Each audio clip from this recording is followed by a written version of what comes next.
actually, it's a good class for that, you know? Okay. It's good? Is it recording? Yeah. Okay.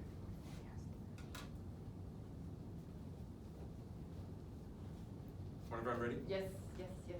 All right. Well, this is going to be a little bit more improvised than last time, but okay, let's go. So, when you start critically analyzing problems, great start. When you start critically analyzing problems in your everyday life, whether it's a simple physics problem or it's a widely debated ethic question, right? You start seeing your problems structurally. You start seeing the structure behind the problem. And what I like to do is to compare this structure behind problems to a cobweb, right? Your problem is the cobweb, and every single string is a factor that is creating this problem. And when we're looking at our current high school educational system, and even our educational system in general, we realize that we're basically sitting in a cobweb the size of a football field. It's absolutely huge. And it's been a few years now that I've been curious about this subject, and I've been thinking about it because I find it simply interesting. And I could be standing here talking for hours and hours, but now we obviously don't have the time for that. So I'm going to just be focusing on 2 points that I find really interesting, which is why a lot of people don't like physical education classes and math classes. Why these two? Well, math, because half of you are probably frowning just hearing the word, and physical education, well, I'll get to this right now because I'm going to begin talking about it. So, we've all heard the term physical education or phys ed, éducation physique, right? We're all accustomed to this. And at first, I found it funny that we were calling the class in elementary school physical education, right? Because education, you're tending to think about, I don't know, learning about the body parts, how to stay healthy and everything. So I found it a bit goofy at first, but it actually makes a lot of sense because physical education has another huge part that we don't realize at first. And when we're looking at the definition on Merriam-Webster, that is right here, the key word here is the development of the body, right? When you're a little kid and you're playing dodgeball in 2nd grade, it's fun, but at the same time, you're actually learning your motor skills. You're learning to coordinate the movement of the ball, catching the ball, right? You're learning about your own body, you're learning about your own strengths,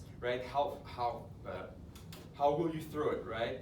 Upwards, downwards, right?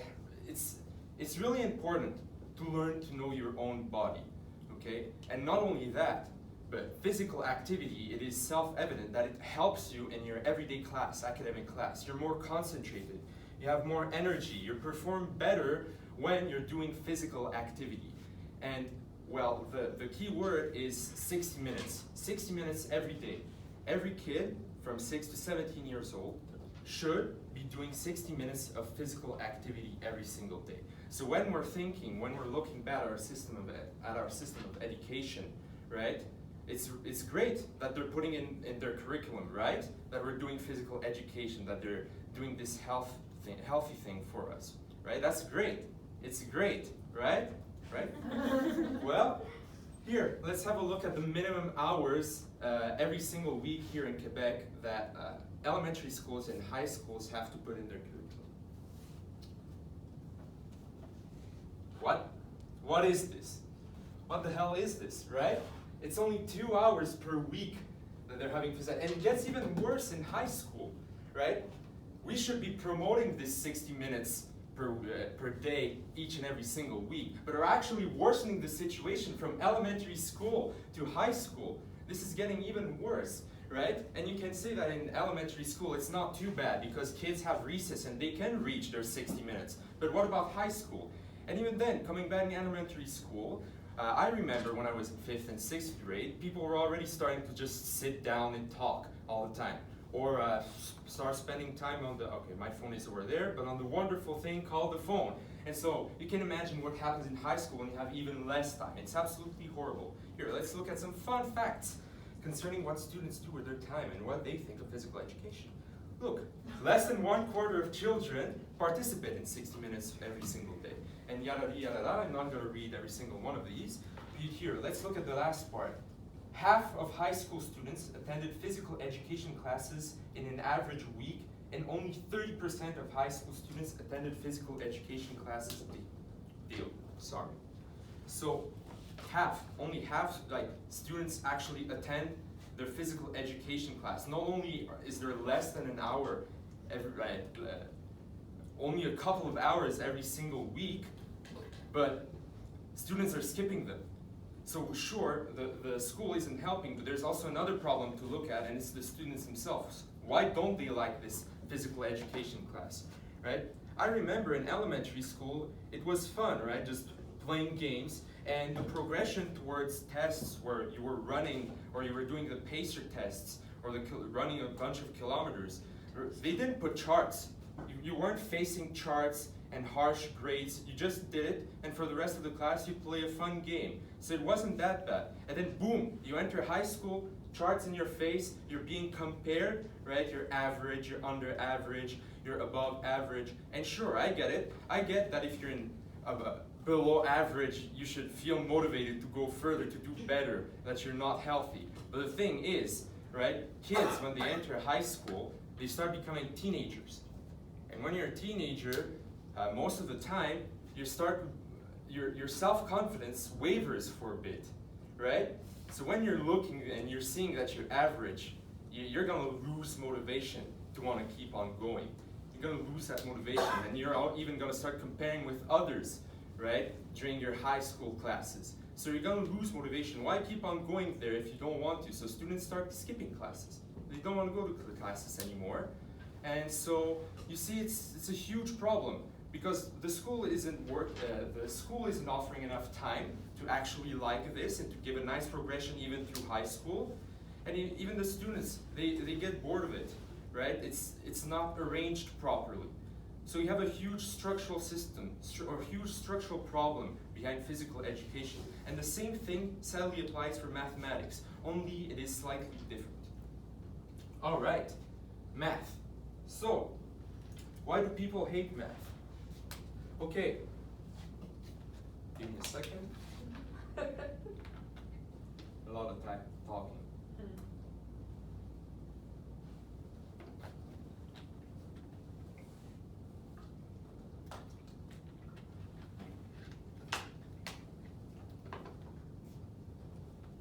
Why do people hate math?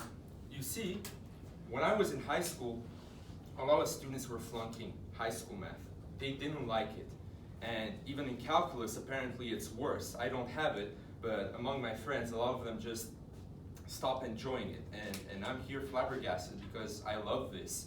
I absolutely love maths. I find that it is the most logical thing, right? It's all about understanding patterns and building upon them to go even further. So when my friends come and tell me that math isn't fun because they're just memorizing formulas and they're just applying them, I'm shocked. I don't understand. So I started thinking about it, and just like I did in phys ed, I went back to elementary and high school. So here, who thought elementary math was okay or it was fun? You enjoyed it, by a show of hands, in elementary school. Who, when they entered secondary school or high school, well, they gave up on math, or they stopped understanding, or it wasn't fun anymore, like you didn't enjoy it, or it was way harder to understand? Did your grades drop? No? We have a bunch of nerds here? That's good. That's good, actually. They dropped in CJEP. All right. So the thing is, when we're looking at math in elementary school, the teacher doesn't have to be passionate about his subject for you to understand. Because the thing is, math is a lot more intuitive in arithmetics. In arithmetics, you're only doing series of operations between numbers. You always get to a final answer. And when they want to show you new concepts, such as pairing units into tens, into hundreds, well, they can bring up little cubes and you pair them together so you see it, right? You understand it. So then when it comes to the paper, well, you have that in your head. You understood it. So you don't even have to memorize it, right? It's fundamental. Same thing with adding, right? You started with your fingers, right? And then you moved on to the paper, but you understood the base. Same as fractions. You were dividing the pizza at first, right? So it is very intuitive. But then imagine you learned that, and then you enter in high school, and you have a teacher that is maybe not so adamant on his course, and he's introducing you to this. What do you do with that? You learn to do operations. You learn to do 4 plus something equals 16, right? And here you find, what do I do with this?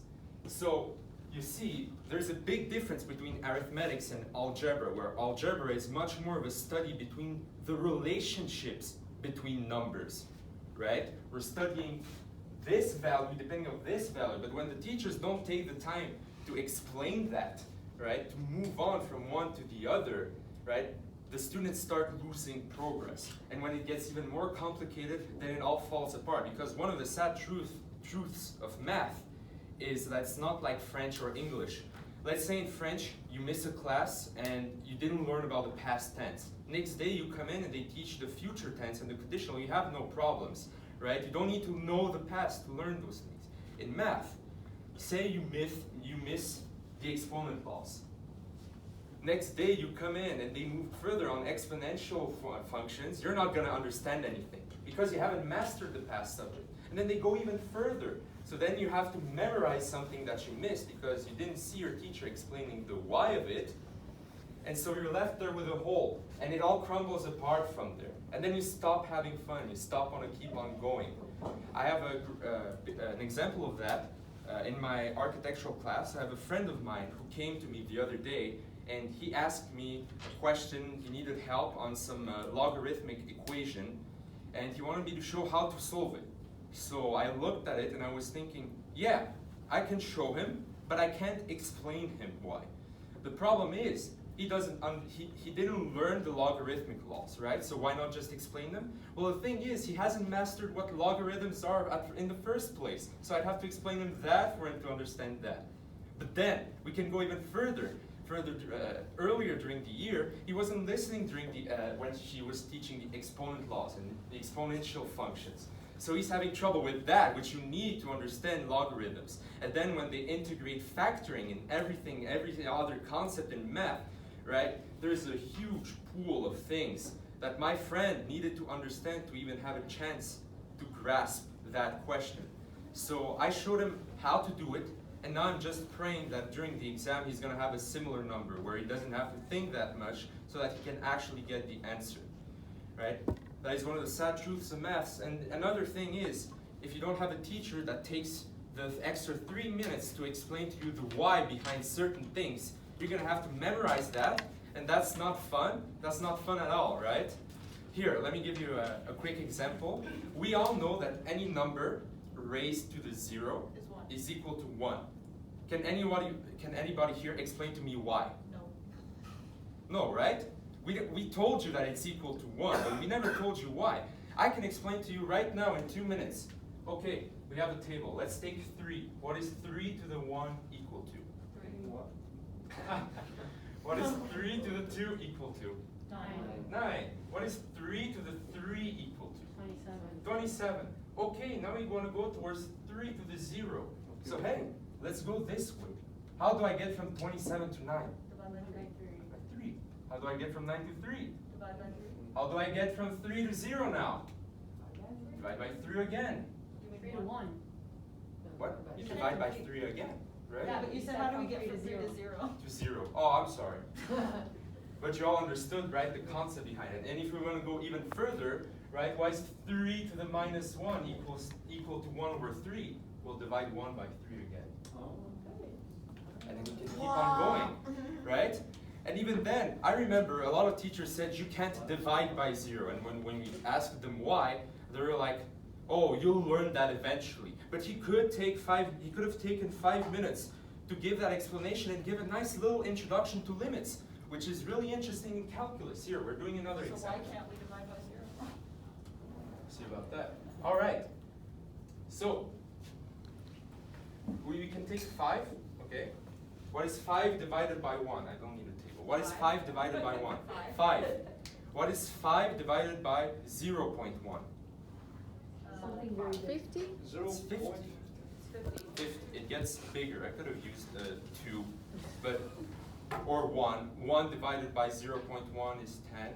So if we divide by 0.01, 100? 100 divided by 0.001, 1,000. We keep on. We see the closer we get to 0, right? The closer we get to infinity, or we, And the thing is, infinity isn't a number; it's a concept. So not only that, right? Not only is one of these explanations why it's undefined, but let's say we approach 0 from the other side. What is 1 divided by minus 1? Minus What is 1 divided by minus 0.1?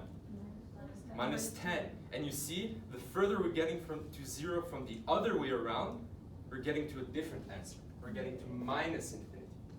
So you see, as we're approaching 0, depending from where we're approaching it, we're getting to another limit. And it's concept. So this is why this answer is undefined, because there is no singular value for which division by 0 gives you a real answer. All right, and the real fun of math comes here right now. We're taking two concepts that we've established and we can explain something else. Why is 0 to the 0 undefined? Well, let's take this graph right here. 0 to the 1 is 0. So if we want to go to 0 to the 0, what would we need to do? Divide by 0. See? This is the real fun in math, because once you understand this, then memorizing is simply not a part of the equation anymore. I just made that joke up. I'm sorry. Here, Oxford Learning. Instead of simply memorizing, students should concentrate on understanding how and why these formulas work. When you understand why, you're not simply memorizing, you're understanding it. So now it comes instantly. And this right here, if people don't take the time to do this, the teachers, and if you lose your interest from elementary to high school, then you have a big problem. Because math is like a house. If you're missing a part of the wall because you missed a class, you didn't understand something, you're not going to be able to go further up. And so, right now, we have just explored the structure of two different courses critically, thanks to this class. And so, I'd like to thank you all for listening.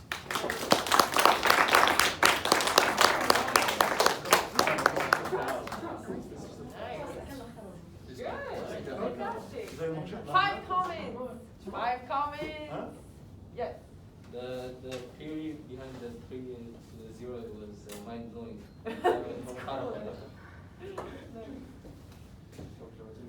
Oh, you can take the question. You can erase after. Oh yeah. Yeah. Go ahead, sorry, Take go the ahead. question. Well, You can. currently, like, my teacher, he does explain the meaning behind it, but, like, I agree with you that, like, in high school, I had a teacher who just didn't care, and I was struggling in this class, so yeah.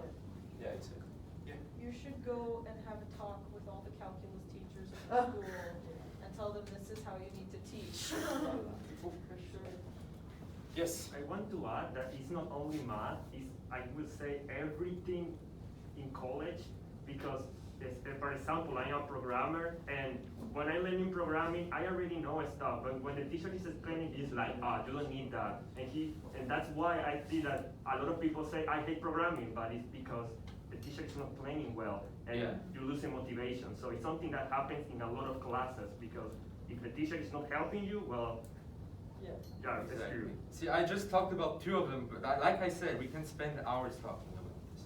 Wait, don't you think it's because of like the grading system? Because like most teachers usually say, oh, you won't be graded on that, you don't have to do it. So like, usually they don't explain the theory behind it. You just say, I'll memorize it, you'll be fine on the exam. It's all like based on the exam. It's not more like the teacher. Yeah. Oh, it depends. Yeah. It always depends of the teacher as well. Yeah, of course. Like I said, I could have talked about that too, but I didn't. Because I only have 20 no, minutes. no, Yeah, exactly. That what I don't remember your name, but what he was talking about with you don't need that, you'll do fine. It brings up the topic of how in high school a whole bunch of teachers would say, oh no, you'll learn that later in CJEP, and then when you get in CJEP, the teachers are like, no, you should have learned that in high school. Oh no, for sure. And there's a very, I'm not sure what the name of it is. Thank you. All right, thank you. Well, we can talk